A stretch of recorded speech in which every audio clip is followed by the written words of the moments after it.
Hello, good evening mga ka-Frenny. Share ko lang tong nangyari nung Thursday sa bahay namin.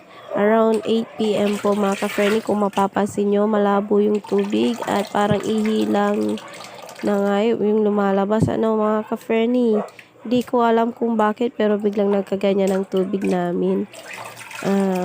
Ewan ko nga, basta San Carlos City po kami, Pangasinan. Ewan kung pare-parehas tayo ng naranasan nung gabi ng Huwebes, mga ka-Frenny. Sa amin ganito yung nangyari.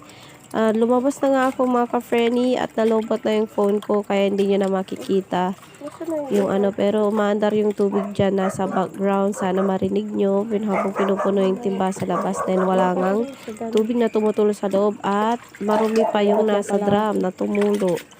Kaya yan mga Frenny ko, papansin nyo, binitbit ko na yung tabo para makita nyo na malinis na yung tubig na lumalabas dun sa gripo. Kaso hindi pa siya ganun kalakas mga ka-Frenny.